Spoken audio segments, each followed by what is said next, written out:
Assalamualaikum warahmatullahi wabarakatuh. Ya, innal hamdalillah nahmadu wa nasta'inuhu wa astaghfiruhu wa na'udzu billahi min sururi anfusina wa min sayyiati a'malina. May yahdihillahu fala mudhillalah wa may yudlil fala hadiyalah. Asyhadu an la ilaha illallah wa asyhadu anna Muhammadar Rasulullah. La nabiyah wa la rasulullah ba'da. Pertama-tama kita panjatkan puja dan puji syukur kita kepada Allah Subhanahu wa taala. Kedua, tidak lupa kita sampaikan sholawat serta salam kita kepada Nabi kita, Nabi Muhammad sallallahu alaihi wasallam.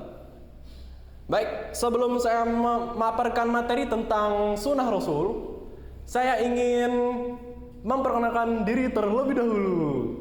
Nama saya Mahrus Roisam Usaim Said. Terima kasih, tepuk tangannya.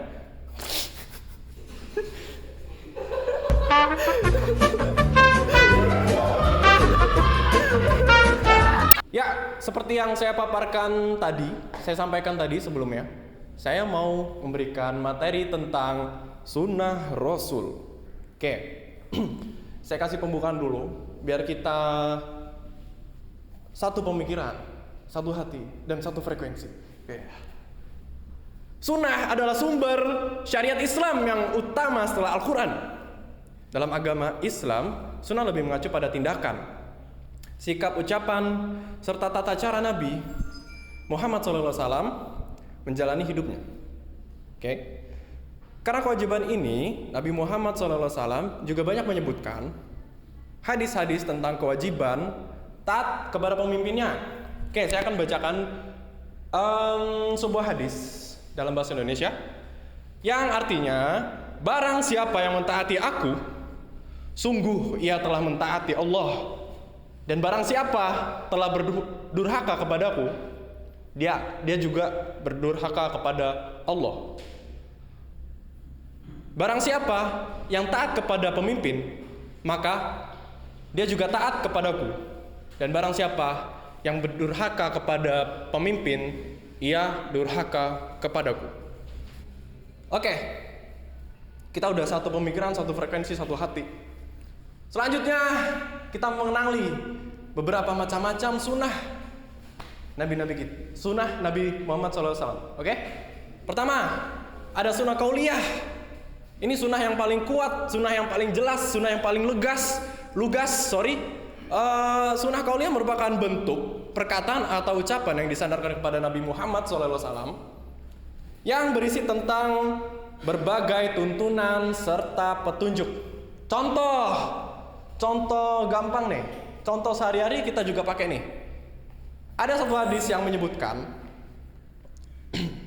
tidak sah sholat seseorang yang tidak membaca Al-Fatihah. Dor.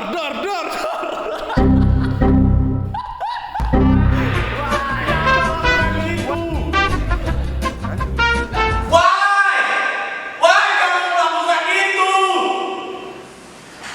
Enggak apa-apa. Untuk salah apa? Nanti selanjutnya kalau sudah saya kasih tahu, teman-teman silakan sempurnakan Al-Fatihahnya. Oke? Jangan ruku, langsung sujud, lalu nggak bayar masbuknya. Itu nggak boleh, guys. Nggak boleh. Oke? Sip. Selanjutnya adalah sunnah fi'liyah. Pengertian sunnah fi'liyah merupakan segala perbuatan yang disandarkan kepada Nabi Muhammad SAW. Kualitas sunnah fi'liyah ini menduduki tingkat kedua setelah sunnah qauliyah. Fi'liyah juga dapat dimanakan sebagai sunnah Nabi SAW yang berupa perbuatan Nabi yang diberitakan oleh para sahabat. Jadi, perbuatan ini pernah dilakukan oleh Nabi, tapi diberitakan kembali oleh para sahabatnya. Contohnya adalah, ada suatu hadis yang mengatakan seperti ini. Nabi SAW melakukan sholat sejumlah 11 rakaat. Itulah sholat beliau, oke? Dan beliau melaksanakan sholat malam sebanyak 13 rakaat. Hadis riwayat Bukhari. Jadi menurut contoh tadi sudah dijelaskan bahwa itu benar-benar sangat-sangat jelas dan lugas. Hal itu dilakukan oleh Nabi dan diberitakan oleh para sahabatnya. Sip. Next ada sunnah takririyah. Pengertian sunnah ini merupakan sunnah yang berupa ketetapan Nabi Muhammad SAW terhadap apa yang datang atau dilakukan para sahabatnya. Nabi Sallallahu Alaihi Wasallam tidak menjelaskannya, tidak menegaskannya. Maksudnya adalah dia tidak membenarkan atau menyalahkan. Oke? Contoh, ada suatu hadis yang mengatakan seperti ini. Dari Abu Sa'id Al-Khudri radhiyallahu anhu, ia berkata, pernah ada dua orang berpergian dalam sebuah perjalanan jauh, dan waktu sholat telah tiba, sedang mereka tidak membawa air. Kemudian mereka berdua bertayamum dengan debu yang bersih dan melakukan sholat. Keduanya mendapati air dan waktu sholat masih ada. Lalu seorang dari keduanya kembali mengulangi wudhunya. Nah, di sini Rasul tidak membenarkan atau menyalahkan. Oke? Selanjutnya adalah sunnah hamiyah. Ini adalah sunnah yang didasarkan oleh hasrat Nabi Muhammad SAW yang belum sempat ia tuntaskan.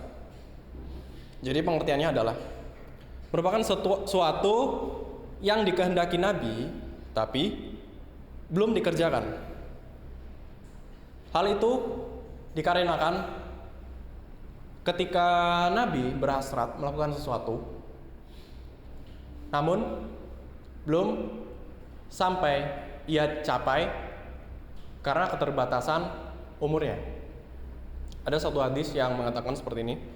Saya mendengar Abdullah bin Abbas radhiyallahu anhu berkata, saat Rasulullah Shallallahu Alaihi Wasallam berpuasa pada hari Asyura dan juga memerintahkan para sahabatnya untuk berpuasa, para sahabat berkata, wahai Rasul, itu adalah hari yang sangat diagungkan oleh kaum Yahudi dan Nasrani. Maka Rasulullah Shallallahu Alaihi Wasallam bersabda, pada tahun depan, insya Allah kita akan berpuasa pada hari ke-9. Yang dimaksud adalah Muharram. Tahun depan itu pun tak kunjung tiba hingga Rasulullah Shallallahu Alaihi Wasallam wafat. Hadis riwayat Muslim. Oke, dari 4 macam-macam sunnah tersebut, saya ingin memberikan beberapa reminder dan sunnah yang bisa Anda kerjakan setiap saat dan kapanpun tanpa halangan apa-apa. Yang pertama, sholat di masjid. Jika Anda tidak berhalangan, silakan sholat di masjid, apalagi yang rumahnya dekat. Kedua, sholat rawatib. Ini saya mensurvei teman-teman saya, dan kebanyakan mereka tuh agak-agak mereka tidak melakukan sholat rawatib. Padahal rawatib tuh mempunyai khasiat yang Masya Allah. Ya, yang saya bilang adalah 1/10 dari teman saya ya, termasuk saya. Oke. Ketiga, puasa Senin Kamis. Nah, puasa Senin Kamis ini dari Nabi Muhammad SAW. Atau kalian juga mau puasa yang lain seperti puasa Nabi Daud, itu bisa. Buat cari jodoh katanya, tapi bukan itu khasiatnya. Oke? Keempat, memakai wewangian pada hari Jumat untuk kaum laki-laki. Nah, ini saya udah sedang mencontohkan. Ini ada malaikat subuh. Walaupun masih asar, saya pakailah untuk mendemokan teman-teman biar teman-teman pakai ini ketika Jumatan ya, biar wangi. Nah, wow, keren. Sip. Oke, mungkin sekian yang bisa saya sampaikan. Maaf bila banyak kekurangan dari saya. Terima kasih. Wassalamualaikum warahmatullahi wabarakatuh. Woi. Hai guys, kalian udah nonton kan video tadi? Gimana? Sangat mengharukan dan memprihatinkan bukan? Karena banyak kesalahan teknis guys. Maka dari itu, support saya dengan cara like, subscribe, dan komen. Dan jangan lupa klik tombol donasi di bawah ya guys ya. Penjualan terpisah.